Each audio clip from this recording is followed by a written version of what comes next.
Welcome to Success EduTech. I hope you all are very good. Okay, so in previous class we have discussed about hydrocarbons, alkynes, saturated, unsaturated, and aromatic compounds. Okay, so basically, and then 1 degree, 2 degree, 3 degree, primary, secondary, tertiary, quaternary. These all have discussed here. Okay, so nomenclature and IPSC nomenclature has also discussed in the previous lectures. So some of the examples has described here. First one is mm, CS3, CS, CS3, CS2, CS3. Okay, so IPSC name यहाँ पूछा गया है. तो first of all you have to search longest chain. First rule यही था UPSC nomenclature का, जो आपको लॉन्गेस्ट चेन खोजना है. ओके, सो बेसिकली यहाँ पे दिख रहा है 1 2 3 4 5 कार्बन है. Okay, so clear mentioned that 4 carbon in a row is the longest chain. Okay, so 1 2 3 4 you will be numbering their number carbon. Okay, and then you have to find that where is the first starting branch chain. Okay, so branch chain start कहाँ से होता है, या तो branch मिलेगा आपको, या फिर कोई फंक्शनल ग्रुप हो, चाहे अल्कोहल लगा देगा, अल्डिहाइड लगा देगा, आप पढ़ेंगे हाइड्रोकार्बन्स में ही इसका पार्ट होगा सारा. अभी तो इंट्रोडक्टरी पार्ट में हम चल रहे हैं. Okay, so then after and you will realize about the functional group, then you can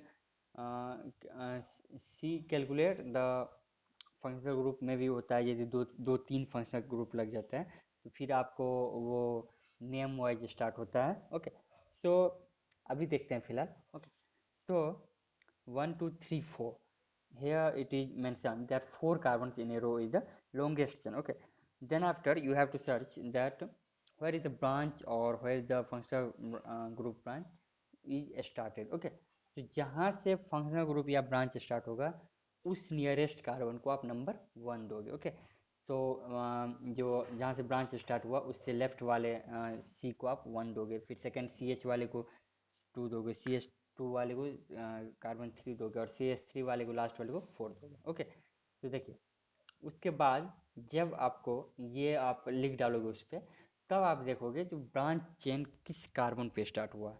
okay, तो यहाँ पे एक ही ब्रांच है, मिथाइल ग्रुप लगा है सेकेंड नंबर कार्बन पे. ओके, तो ये हो गया 2 मिथाइल हो गया, मिथाइल सेकेंड नंबर पे आ गया. देन आफ्टर लॉन्गेस्ट चेन का क्या था, 1 2 3 4 कार्बन था, चारों कार्बन सेचुरेटेड है. तो 2 मिथाइल ब्यूटेन, 4 के लिए ब्यूट होता है आपको पता है, 3 के लिए प्रोप होता है, 5 के लिए पेंट होता है, 6 के लिए हेक्स होता है. Okay, so basically it is mention in the nomenclature part. Then after conformations of ethane. देखिए अब इथेन का कॉन्फॉर्मेशन यहाँ पे बताया गया. आप कॉन्फॉर्मेशंस में देखेंगे इसको रोटेमर्स भी कहा जाता है. कॉन्फॉर्मेशंस होता है जैसे इक्लिप्स हो जाएगा आपका. ओके, न्यूमैन प्रोजेक्शन होता है, वो भी होता है, सॉहर्स होता है, बारी बारी से देखेंगे सबको. इक्लिप्स, न्यूमैन, सॉहर्स, ये सब कॉन्फॉर्मेशंस होता है. कॉन्फॉर्मेशंस होता क्या है, किस बॉन्ड के अलोंग देखना, स्टेगर्ड में क्या होता है, सारा कुछ देखेंगे बारी बारी से. ओके, तो कॉन्फॉर्मेशंस को रोटेमर्स कहा गया, यहाँ पे देख सकते हैं आप. फर्स्ट पॉइंट है these isomers are found by the rotation of C C sigma bonds. Okay, तो आपको ये रिमेंबर करना पड़ेगा, जो भी आइसोमर्स होते हैं, बेसिकली रोटेमर्स जो होते हैं वो आइसोमर्स ही होते हैं. तो आइसोमर्स जो भी फॉर्म्ड होते हैं किसके रोटेशन से, तो ओनली सिग्मा बॉन्ड, और वो भी सिग्मा बॉन्ड किसके, कार्बन कार्बन की सिग्मा बॉन्ड. ओके, सो आपको ये पॉइंट इंपॉर्टेंट है, याद रखना है. Then after alkanes can have infinite number of conformations. तो क्या बोला गया यहाँ पे, किसी भी एल्केन को आप यदि लोगे उसके इनफाइनाइट नंबर ऑफ कॉन्फॉर्मेशंस होंगे. Then third point is the rotation around a C C single bond is not completely free. Okay, तो सी सी सिंगल बॉन्ड के तहत जो रोटेशन होगा वो कम्प्लीटली फ्री नहीं होगा.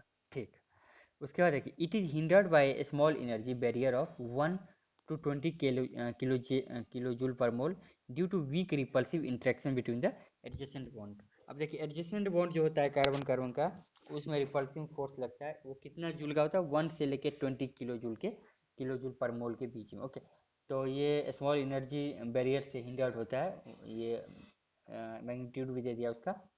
और due to weak repulsive interaction, यदि वो दोनों के बीच में वीक रिपल्सिव इंटरेक्शन होता है, इसीलिए ये इतना किलो जूल पर मोल से बॉन्डेड होता है। Okay, this repulsive interaction is called torsional strain. अब आपको ये चीज़ वो पूछ सकते हैं कभी भी, टॉर्सनल स्ट्रेन के इसको कहा जाता है रिपल्सिव फोर्स को। ओके, रिपल्सिव इंटरेक्शन को टॉर्सनल स्ट्रेन कहा जाता है। Okay, conformation of ethane. देखिए इथेन C2H6, आप इथेन का फॉर्मूला जानते हैं। Molecular content CC single bond with each carbon attach to 3 hydrogen bonds.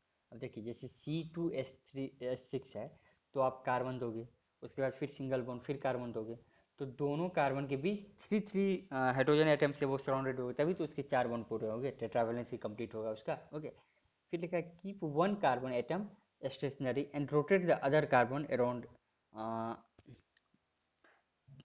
Other carbon atom around the CC axis. Okay, तो एक कार्बन को तो आप स्टेशनरी रख दोगे, keep one carbon atom stationary and rotate the other carbon, और सभी जितने भी कार्बन है सभी को CC के अलोंग, CC एक्सिस के अलोंग रोटेट करवाएंगे। Okay, the rotation result into infinite number of conformations. Okay, तो वो रोटेशन क्या रिजल्ट देगा आपको, इनफाइनाइट नंबर ऑफ कॉन्फॉर्मेशंस। ठीक है, अब देखिए मैं आपको बताया था एक लिस्ट कन्फर्मेशन होते हैं, स्टेगर्ड होते हैं, न्यूमान होता है, सॉहर्स होता है। ओके, देखिए अब यहाँ पे क्या लिखा है। However, there are two extreme cases, such conformations in which the hydrogen atom carbons are to close together as much, the called eclipsed projects, eclipsed conformation. Okay, यहाँ पे लिखा है eclipsed and staggered conformations can be represented by Sohers and Newman projection. Okay, ठीक है, other in which hydrogen atoms are as far apart as possible is known as staggered conformations. Okay, तो अच्छा थोड़ी सी आगे बढ़ते हैं। Eclipse and staggered conformation can be represented by sawhorse and Newman. Okay, देखिए अब सॉहर्स प्रोजेक्शन क्या होता है, यहाँ पे स्ट्रक्चर आप देख सकते हैं। जो भी आपका बेंच होता है, बेंच समथिंग लाइक दैट, बीच में तो आपका ये होगा और ए नीचे दोनों। In this projection the molecules are viewed along a molecular axis. Okay, तो फर्स्ट तो ये हुआ, जो भी मॉलिक्यूल है उस मॉलिक्यूलर एक्सिस के अलोंग इस प्रोजेक्शन को देखा जाएगा। ओके, फिर लिखा है a long straight line projected on paper represent CC bond. Okay, फिर लिखा है upper end of A line is tilted towards right और लेफ्ट हैंड साइड। ओके, देखिए अब क्या क्या लिखा है, सेकेंड पॉइंट को देखिए गौर से। ठीक है, a long chain, a long straight chain line projected on paper represent CC bond. Okay, उसके बाद upper end of the line is tilted towards right और लेफ्ट हैंड साइड, जो भी अपर एंड होता है उसको आप टिल्ट करते हैं। फिर देखिए सॉहर्स में क्या लिखा है, ये हो गया सॉहर्स का ही पार्ट चल रहा है। देखिए the front carbon is shown at the lower and of the line, the rear carbon is shown at the upper and. Okay, देखिए जो भी आपका फ्रंट कार्बन होगा वो उसको आप लोअर में लिखोगे। ओके, एंड जो भी रियर कार्बन होगा, जो भी आपका वो उसको अपर एंड पे लिखोगे। Each carbon has 3 lines attach to its corresponding to 3 hydrogen atoms. Obviously यदि एल्केन है तो हर कार्बन एटम जो है वो 3 हाइड्रोजन एटम से अटैच्ड होगा। फिर लिखा है these 3 lines are inclined at the angle of 120 degree. Okay, so ये सब इंपॉर्टेंट है, वो पूछ सकते हैं जो सॉहर्स पे जो है उस कार्बन का हाइड्रोजन जो कितने पे इंक्लाइंड होते हैं एक दूसरे से। आपका आंसर क्या होगा, जैसे ऑप्शन में दे देगा 90 डिग्री, 120, 150 और 180, तो ऑप्शन क्या होगा करेक्ट आंसर 120 डिग्री। ओके, सो आप देख भी सकते हैं ऐसा बनता है। ओके, इक्लिप्स एक स्टेगर्ड, मैं डिफरेंस बताता हूँ। इक्लिप्स देखिए जो ग्रीन कलर का है, इसमें देखिए बोथ साइड दो दो कार्बन है। ठीक है, दोनों साइड देखिए, पहले ऊपर वाले को देखिए, 2 हाइड्रोजन एक साइड और 1 हाइड्रोजन जो इधर है राइट से। ओके, इस तरह सेम देखिए नीचे में 2 हाइड्रोजन सेम साइड है और 1 हाइड्रोजन जो ऊपर वाला, मतलब सेम टू सेम ऊपर वाला एंड और नीचे वाला एंड आपको सेम रहेगा। स्टेगर्ड देखिए, स्टेगर्ड में उल्टा देखिए, जो भी हाइड्रोजन अपर वाले का लेफ्ट है वो राइट में आ गया, नीचे में आके। ओके, जो भी अपर वाले में right hydrogen 2 number of hydrogen है तो नीचे में वो जाके लेफ्ट में हो गया, तो ये स्टेगर्ड हो गया, ये इक्लिप्स्ड हो गया। ओके, न्यूमैन प्रोजेक्शन देखिए, the molecule is viewed at the CC bond head on. Okay, तो CC बॉन्ड के लॉन्ग देखा जाता है मॉलिक्यूल को। Second point, the carbon atoms near to the eye represented by a point. Obviously देखिए जो भी कार्बन आपके इन फ्रंट में होगा, जो भी नियर होगा आई के, उसको एक पॉइंट के हिसाब से डिनोट करेंगे। फिर लिखा है the rear carbon atom, the carbon atom away from the eye, जो भी पीछे में है। Okay, away from the eye is represented by a circle, and then after The lines radiating from the center of the circle denote the bond of the carbon closest to us। ठीक है, तो ये भी important है। Third point आपका, the rear carbon atom, उसको circle से denote करते हैं, वो पीछे में होता है। और देखिए, दो lines radiating from the circumference denote the bonds of the carbon farthest from us। Okay, फिर लिखा है in staggered form distance between the H nuclei is 2.55, okay, 2.55 angstrom। फिर लिखा in eclipsed form distance between the H nuclei is 2.29 angstrom। ये data based है, आपको थोड़ा सा ध्यान में रखना पड़ेगा। Dihedral angle in eclipsed form is 0 degree.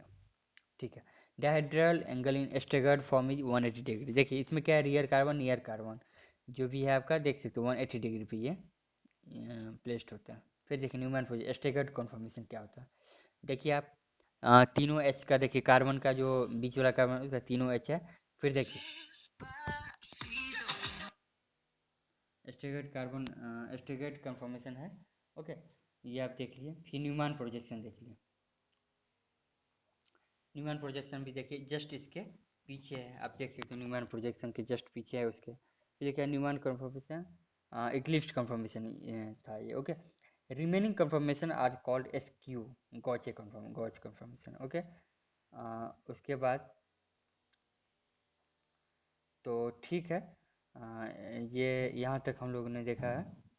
Next चीज़ को हम लोग, इसका थोड़ा सा एक नोट है, उसके बाद फिर कुछ MCQs होंगे, उसको हम नेक्स्ट लेक्चर में डिस्कस करेंगे। Thank you very much. If you like the video please comment share and subscribe the channel success edutech.